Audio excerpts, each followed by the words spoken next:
9 and 10. James and Judas Alpheus. James and Judas, the sons of Alpheus, the twin fishermen living near Charissa, were the 9th and 10th apostles and were chosen by James and John Zebedee. They were 26 years old and married, James having 3 children, Judas 2. There is not much to be said about these 2 commonplace fisherfolk. They loved their master, and Jesus loved them, but they never interrupted his discourses with questions. They understood very little about the philosophical discussions or the theological debates of their fellow apostles, but they rejoiced to find themselves numbered among such a group of mighty men.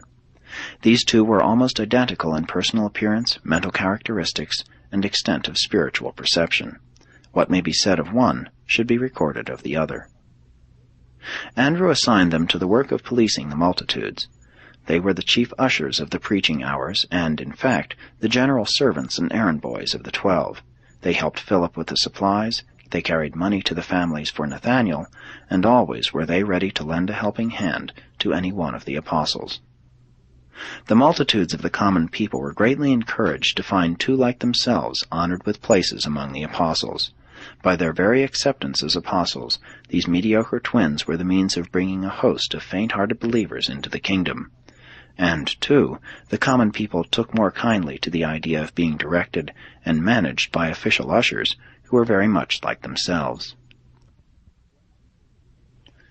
James and Judas, who were also called Thaddeus and Lebbeus, had neither strong points nor weak points.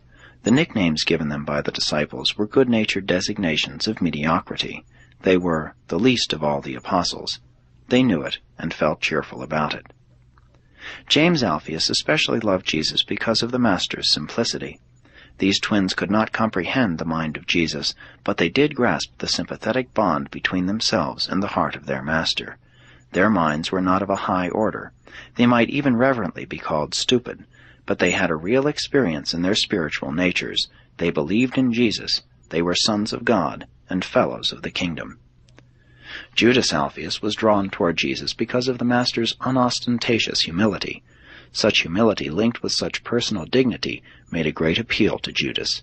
The fact that Jesus would always enjoin silence regarding his unusual acts made a great impression on this simple child of nature. The twins were good-natured, simple-minded helpers, and everybody loved them. Jesus welcomed these young men of one talent to positions of honor on his personal staff in the kingdom, because there are untold millions of other such simple and fear-ridden souls on the worlds of space, whom he likewise wishes to welcome into active and believing fellowship with himself and his outpoured spirit of truth. Jesus does not look down upon littleness, only upon evil and sin. James and Judas were little, but they were also faithful. They were simple and ignorant, but they were also big-hearted, kind, and generous. And how gratefully proud were these humble men on that day when the Master refused to accept a certain rich man as an evangelist, unless he would sell his goods and help the poor. When the people heard this and beheld the twins among his counselors, they knew of a certainty that Jesus was no respecter of persons, but only a divine institution, the kingdom of heaven, could ever have been built upon such a mediocre human foundation. Only once or twice in all their association with Jesus did the twins venture to ask questions in public. Judas was once intrigued into asking Jesus a question when the Master had talked about revealing himself openly to the world. He felt a little disappointed that there were to be no more secrets among the 12, and he made bold to ask, "But, Master, when you do thus declare yourself to the world, how will you favor us with special manifestations of your goodness?"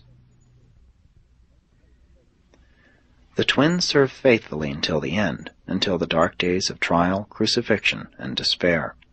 They never lost their heart faith in Jesus, and, save John, they were the first to believe in his resurrection.